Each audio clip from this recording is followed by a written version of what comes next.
दीदी, welcome back to my channel. दोस्तों, last part में हमने देखा मॉर्बर्ग के स्पेल से मेरी बेहोश होकर गिर गई।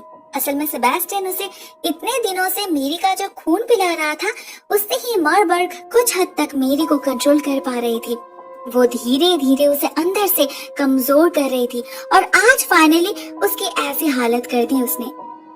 उधर टिटुबा का काम भी ऑलमोस्ट पूरा हो चुका था। सारे बॉडी पार्ट्स को जोड़कर उसने किसी तरह लीजियन को उसका फिजिकल शेप वापस कर दिया। अभी सिर्फ इसमें जान डालना बाकी है, लेकिन उसके लिए तो किसी को वो नरक का दरवाजा खोलना होगा। टिटुबा अपने मैजिकल पावर से मेरी को इन्वोक करने लगती है, बेहोशी से जगाती है उसे। अभी उसे सिर्फ एक ही आवाज सुनाई दे रही थी, लीजियन की, जो उसे बुला रहा था, उस दरवाजे को खोलने के लिए कह रहा था वो। हम देखते हैं मेरी क्रॉल करते हुए धीरे धीरे किसी तरह उस दरवाजे की तरफ जाने लगती है, एज इफ वो हिप्नोटाइज्ड हो चुकी है। लेकिन वो दरवाजे को खोलती नहीं, दरवाजे के ठीक सामने ही बैठ जाती है, हाथ में चाकू लेकर। कुछ भी हो जाए, वो किसी को भी लीजियन को आजाद करने नहीं देगी। दूसरी तरफ हम देखते हैं कॉटन को। पता चलता है वो रात में घर नहीं गया, इतना नशा चढ़ गया था उसे कि ब्रोथल में ही सो गया था। सुबह जब वो जागता है, घर जाने लगता है, मर्सी उसे उसका फीस देने की जिद करती है, लेकिन पैसा नहीं। कहती है यहाँ पर एक स्पेशल लड़की है जो कॉटन को जरूर पसंद आएगी। हम गेस कर पाते हैं मर्सी किसके बारे में बात कर रही होगी। ऑफ कोर्स ग्लोरियाना के बारे में। उसके और कॉटन को लेकर सेलिम में एक वक्त काफी बातें होती थी। कॉटन उसे इग्नोर करके नीचे चला जाता है, लेकिन अपने नसीब से भाग नहीं पाता। फिर से उसे पर्दे के पीछे वो लड़की दिखती है जिसका चेहरा उसे बहुत जाना पहचाना लगता है, और इस बार वो अंदर घुस जाता है उसे देखने। ग्लोरियाना का चेहरा बिल्कुल एक्सप्रेशनलेस था। वो उससे बाकी कस्टमर्स की तरह ही बिहेव करती है, जिससे कॉटन कंफ्यूज्ड हो जाता है। लेकिन जब ग्लोरियाना बताती है उसे अपने अतीत के बारे में कुछ भी याद नहीं है, सिर्फ इतना याद है कि एक रेड हेयर्ड लेडी ने उसे मर्सी के पास भेजा है, तब कॉटन समझ जाता है ये किसका काम हो सकता है, लेकिन उसे तो वो बाद में देखेगा। फिलहाल अभी वो ग्लोरियाना को उनका प्यार याद दिलाने की कोशिश करता है। उससे प्रॉमिस करता है कि अगर कल वो जिंदा रहे तो ग्लोरियाना से मिलने जरूर आएगा। ग्लोरियाना उसे पहचान तो नहीं पाती, लेकिन उसका अफेक्शन फील कर पा रही थी। उसे ऐसा लग रहा था जैसे उसने कॉटन को किसी सपने में देखा है। कॉटन यहाँ से निकल के जॉन से मिलने जाता है। जॉन घायल था, उसे ट्रीटमेंट की जरूरत थी। कॉटन उसे लेकर डॉक्टर के पास जाने लगता है। तब जॉन उसे बताता है सिर्फ एक एंजल को ही पता होता है दूसरे एंजल को कैसे मारना है। तो क्या टिटुबा लीजियन के साथ जुड़ी हुई है? ये बहुत इम्पोर्टेंट बात है, मेरी को बताना होगा, और एन से भी तो बात करनी है। कॉटन निकल जाता है और जॉन जाता है डॉक्टर के पास। उसे सेबेस्टियन पर भरोसा नहीं, तो वो डिसाइड करता है वो खुद ही रेड मर्क्यूरी को ढूंढने निकलेगा। पता नहीं यहाँ पर एक ही बंदा क्यों सारा काम करता है, लेकिन हम देखते हैं ये डॉक्टर वही बार्बर है जिसके पास सेंटिनल ने अपने मिशन को छुपाया है। वो भागने वाला था, लेकिन जॉन उसे रोक लेता है। टेंशन में इस आदमी के हाथ पैर कांपने लगे थे। वो जॉन को मारने की कोशिश भी करता है, मगर उल्टा जॉन उसे बंदी बना लेता है। वो समझ चुका था इसे कुछ तो पता है। जॉन उसे टॉर्चर करने लगता है रेड मर्क्यूरी के बारे में पता करने के लिए। दूसरी तरफ हम देखते हैं कॉटन को। वो मेरी को इन्फॉर्म करता है टिटुबा के ट्रेचरी के बारे में। मेरी पहले से ही डाउटफुल थी, अभी वो बिल्कुल श्योर हो गई। लेकिन वो समझ नहीं पा रही थी टिटुबा इतना कुछ सहन करने के बाद भी क्यों लीजियन को सर्व कर रही है। लीजियन ने तो उसे भी बिट्रे किया है। इसका जवाब टिटुबा खुद ही देती है। पहले वो मेरी को झांसे में फंसाकर खुद इस हेल रूम के दरवाजे को खोलने की कोशिश करती है, लेकिन कर नहीं पाती। मेरी उसे रोक लेती है, उसके बिल्ली को मार डालती है और उससे अपना सवाल पूछती है। तब टिटुबा बताती है वो लीजियन का साथ दे रही है क्योंकि सिर्फ उसी के पास शक्ति है मेरे जैसे लोगों को खत्म करने की। उसकी नफरत सिर्फ मेरी के लिए नहीं, बल्कि उसके जैसे सारे व्हाइट लोगों के लिए है जो नेटिव लोगों के ऊपर रूल करना चाहते हैं। टिटुबा खुद एक नेटिव ट्राइब से बिलोंग करती है। उसे पता है उन जैसे लोगों को कितने ऑपरेशन का शिकार होना पड़ता है। लेकिन सेबेस्टियन को बाहर निकालने से इसका क्या कनेक्शन? जब पूरी पृथ्वी नरक की आग में जलेगी, उसमें टिटुबा जैसे लोग भी तो शामिल होंगे। ये कैसा रिवेंज है? उधर तब तक कॉटन घर पहुंच चुका था। वो एन को कन्फ्रंट करता है। एन पहले तो बात को घुमाने की कोशिश करती है, लेकिन फाइनली वो मान लेती है उसने ही ग्लोरियाना को मर्सी के पास भेजी थी। उसने ही उसकी मेमोरी डिलीट की है और ये बच्चा भी उसी का है। एन हजारों एक्सक्यूज देने लगती है अपने काम को जस्टिफाइड दिखाने के लिए, लेकिन जब कॉटन नहीं मानता, कहने लगता है कि वो एन से नफरत करता है, तब जाके एन खुद को और कंट्रोल नहीं कर पाती। गुस्से में पागल होकर कॉटन को मारने की कोशिश करती है। एट द सेम टाइम हम सेबेस्टियन को देखते हैं मॉर्बर्ग के पास, अपने टूटे हुए दिल को सहलाते हुए। मॉर्बर्ग बताती है ये तो होना ही था, क्योंकि मॉर्बर्ग फैमिली में कोई भी किसी और के साथ कंपैटिबल नहीं होता है सिर्फ और सिर्फ अपने ब्लड लाइन से। सेबेस्टियन कुछ समझ नहीं पाता तो मॉर्बर्ग उसे एन को बुलाकर लाने के लिए कहती है। एन जब कॉटन पर फाइनल स्टैप करने ही वाली थी, ठीक तभी सेबेस्टियन जाकर उसे रोक लेता है। पहले उन्हें माँ से मिलना होगा, बाकी का काम बाद में। वो सेबेस्टियन को आईने में छुपा देता है और एन के साथ सिबली मैंशन के बेसमेंट में जा पहुंचता है। मॉर्बर्ग एन को भी वही बताती है जो उसने सेबेस्टियन को बताई थी, जिसका एग्जैक्ट मीनिंग होता है इंसेस्ट। सरप्राइजिंगली इन दोनों को कोई प्रॉब्लम नहीं थी, मगर मॉर्बर्ग एन को अकेले में कुछ ऐसा भी कहती है जो सेबेस्टियन सुन नहीं पाता। वो चाहता है अपना एक अधूरा काम पूरा करने, जॉन को खत्म करने। तब तक शाम हो चुकी थी। जॉन बहुत मुश्किल से उस आदमी से उस मिशन के बारे में पता करता है। ये असल में एक घड़ी है। जॉन उसका मेन स्प्रिंग तोड़ देता है, फिर भी मिशन बंद नहीं होता। असल में ये डेविल्स क्लॉक है जो सिर्फ डिस्ट्रक्शन के बाद ही रुकेगी। तो जॉन रेड मर्क्यूरी को बाहर निकालने की कोशिश करने लगता है। ठीक तभी सेबेस्टियन जा पहुंचता है, उस पर अपने शक्तियों से हमला करने लगता है। उसकी सारी नफरत जैसे औजार बनकर जॉन पर बरसने लगती है। सेबेस्टियन कहता है उसने इतना कुछ किया, मगर मेरी के दिल में उसकी जगह कभी नहीं ले पाया। जॉन उसकी बातों से हैरान हो जाता है। उसे तो लगा था मेरी सेबेस्टियन से प्यार करने लगी है, मतलब सारा मिसअंडरस्टैंडिंग इस सेबेस्टियन ने ही किया है। दोनों के पास अपनी अपनी वजह थी लड़ने की, दोनों ही इक्वली पावरफुल थे, लेकिन एट लास्ट जॉन सेबेस्टियन को मारने में कामयाब हो जाता है। सेबेस्टियन भी हार मान चुका था। वो अपनी गलती मान लेता है और जॉन से रिक्वेस्ट करता है मेरी को बचाने के लिए, लेकिन उससे पहले जॉन को इस घड़ी का कुछ करना होगा, नहीं तो कोई नहीं बचेगा। उधर हम आइजैक को देखते हैं। वो अभी भी डॉर्कस को ही ढूंढ रहा है। एक लड़की आती है उसके पास, मर्सी की मैसेंजर बनकर। कहती है डॉर्कस मर्सी के पास है, अगर उसे जिंदा वापस पाना है तो आइजैक को अकेला जाना होगा, नहीं तो उसकी हालत भी डॉली जैसी होगी। आइजैक उसी वक्त जाता है, डॉर्कस को आजाद करता है और खुद बंदी हो जाता है मर्सी के हाथ। बैक टू सिबली मैंशन हम देखते हैं एन दरवाजा खोलने की डिसाइड कर चुकी है। मेरी उसे बहुत समझाती है, रिक्वेस्ट करती है, गिड़गिड़ाती है उसके सामने ऐसी गलती ना करने के लिए, मगर एन उसकी एक भी नहीं सुनती। असल में ये एन पहली वाली एन नहीं रही, उसके शरीर में मॉर्बर्ग ब्लड बह रहा है। ऊपर से कॉटन से बिट्रेयल मिला है उसे, तो गुस्से और नफरत के आग में उसका दिल काला पड़ चुका है। इंसानियत बिल्कुल भी नहीं बची उसमें, कम्प्लीटली चुड़ैल बन चुकी है वो। एन नरक का दरवाजा खोल देती है, जिससे लीजन की सोल आजाद हो जाती है और उसके शरीर के अंदर घुस जाती है। हम फिर से एक बार लीजन को देखते हैं जो भयानक दिख रहा था।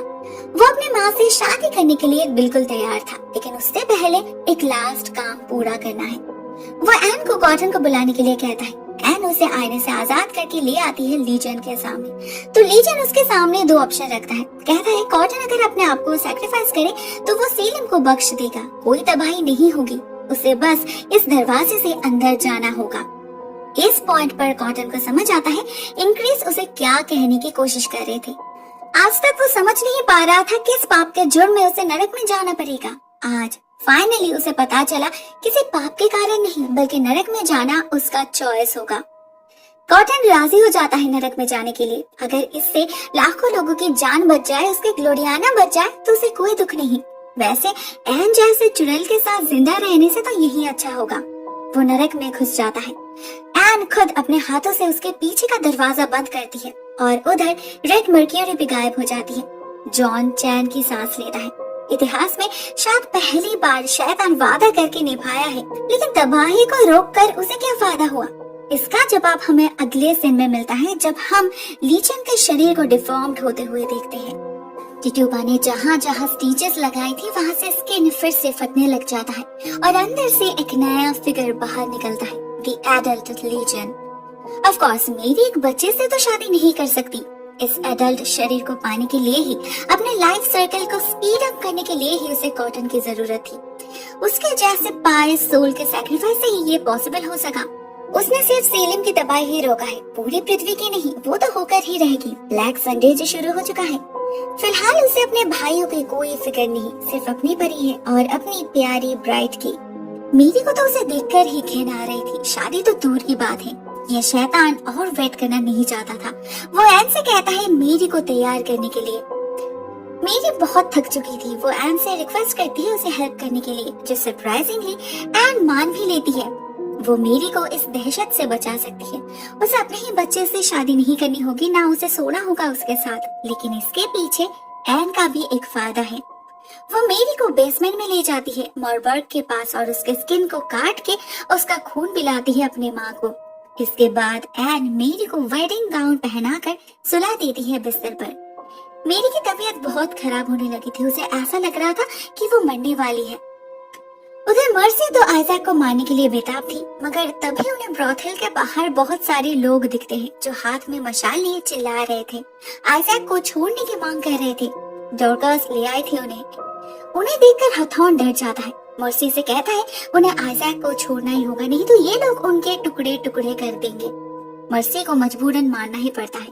आजाद कर देती है वो आइजैक को, लेकिन बाहर तब तक कियोस क्रिएट हो चुकी थी। लोग पागल होकर तोड़फोड़ शुरू कर चुके थे, एक दूसरे को ही मारने लगे थे, घर जला रहे थे। आइजैक उन्हें कंट्रोल नहीं कर पा रहा था। उसे बहुत मुश्किल से डॉर्कस मिलती है। वो बेचारी भी बहुत डरी हुई थी। इस सब के बीच हम जॉन को देखते हैं। उसे मेरी मिल जाती है सिप्ले मैंशन में, मगर मेरी बहुत खराब हालत में थी, डिल्यूशनल हालत में थी। वो बार बार कहने लगती है कि वो जॉन से सच में प्यार करती है, सिर्फ उसी से करती है। जॉन भी उससे उतना ही प्यार करता है, तो उन दोनों में सारे मिसअंडरस्टैंडिंग क्लियर हो जाती है। मेरी उसे बताती है एन और मॉरबर्ग ने उसके साथ कुछ किया है, उसे कुछ ठीक फील नहीं हो रहा। जॉन उसे घर से बाहर ले जाने लगता है और तभी अचानक मेरी वायलेंट होकर जॉन पर हमला कर देती है। असल में मॉरबर्ग ने एन के मदद से मेरी के साथ बॉडी स्वैप कर लिया था। अभी उस कॉफिन में मेरी थी और इस वाले मेरी के शरीर में मॉरबर्ग की आत्मा आ चुकी थी। यही उनका सीक्रेट प्लान था। मॉरबर्ग एन को इसीलिए तो स्पेशल बताती है, उसे पता था एन इस प्लान को सक्सेसफुल कर पाएगी। वो जाती है लीजन के पास। लीजन इतना लस्टफुल था, उसे मेरे से फिजिकल प्लेजर चाहिए था। अंदर कौन है उसे कोई मतलब नहीं है, इसीलिए उसे शक भी नहीं हुआ। वो मॉरबर्ग के साथ ही शुरू हो जाता है। ये तो मॉरबर्ग का मिशन था, एन का नहीं। उसका काम तो अभी बाकी है। अभी फाइनली वो अपने ट्रू सेल्फ, अपने ट्रू पावर को आइडेंटिफाई कर पाई है। उसे रियलाइज हो चुका है वो क्या क्या कर सकती है और क्या वो डिजर्व करती है। अभी तो वो उसे हासिल करके ही रहेगी। वो अपने खून से ब्लड सर्कल बनाती है। मॉरबर्ग की बेटी है, वो उससे भी ज्यादा शक्तिशाली। मॉरबर्ग तो सिर्फ एक साथ दो जगह प्रेजेंट रह सकती है, लेकिन वो हजारों जगह। सबसे पहले हम देखते हैं उसे मर्सी के पास। वो उसे और हथौन को मार डालती है। नेक्स्ट था आइजैक। तब वो क्राउड को रुकने के लिए कह रहा था। एन सब कुछ रोक देती है और आइजैक से कहती है उसका साथ देने के लिए। वो उसे नए सीलम का मैजिस्ट्रेट बना देगी। आइजैक जिंदा रहेगा तो उसे भी मदद मिलेगी राज करने के लिए, क्योंकि अभी वो ही तो रानी बनने वाली है, the true queen of night. लेकिन आइजैक उसे मना कर देता है, उसे किसी विच का साथ नहीं देना। तो एन भी क्राउड को रिलीज कर देती है और ये पागल लोग आइजैक को ही उठाकर ले जाते हैं, प्रोबेबली उसका खून करने। ये सब ब्लैक संडे का नतीजा था। फाइनली एन जॉन को एक ऑफर देती है। वो उसे जाने देगी, रियल मेरी तक पहुंचाएगी, मगर एक शर्त पर। उसे उसका स्पेशल चाकू उसे देना होगा। हाँ, एन अगर चाहती तो उसे मार कर ही छीन सकती थी उससे, लेकिन उसने कभी जॉन से प्यार किया है, इसीलिए वो जॉन को जाने देती है, बट विद अ वार्निंग। अगर उसने या मेरी ने कभी भी सेलिम में वापस आने की जुर्रत की तो उन्हें भी मरना होगा। जॉन राजी हो जाता है, भागता है बेसमेंट में और उसे दिखता है वो स्केलेटन। जॉन उसे लेकर सेलिम से बाहर जाने लगता है और एन जाती है टिट्यूबा के पास। कहती है उसे अपने काम के लिए प्राइज मिलेगा। वो सेलिम छोड़कर कहीं भी जा सकती है, कोई पाबंदी नहीं, लेकिन उसे अश्योर करना होगा वो सेलिम की रियलिटी के बारे में किसी से कुछ नहीं कहेगी।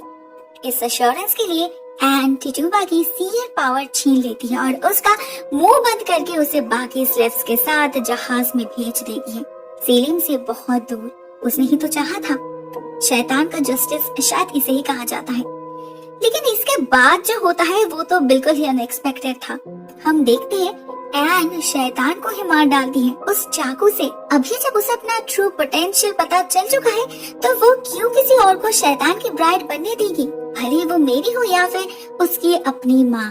शैतान की ब्राइड सिर्फ और सिर्फ उसकी बायोलॉजिकल मदर ही बन सकती है, इसीलिए वो इस वाले लीजन को मार डालती है जिससे वो अपने बच्चे में उसे रिजरेक्ट कर सके, फिर से जन्म दे सके उसे और बन सके उसकी ब्राइड।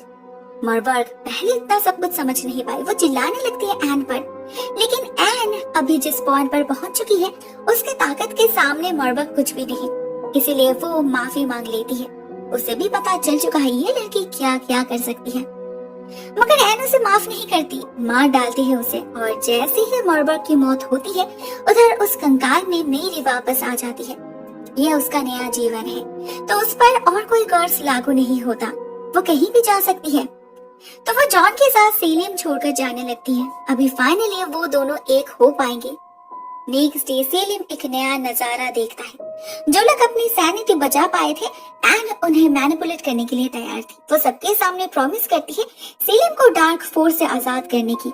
अभी उसका राज होने वाला है, यहाँ पर एक भी विच नहीं बचेगी उसके हाथ से। इस नए सेलेम में उसकी रियलिटी किसी को नहीं पता, तो सभी उसके स्पीच से बहुत खुश हो जाते हैं सिवाय डॉर्कस के।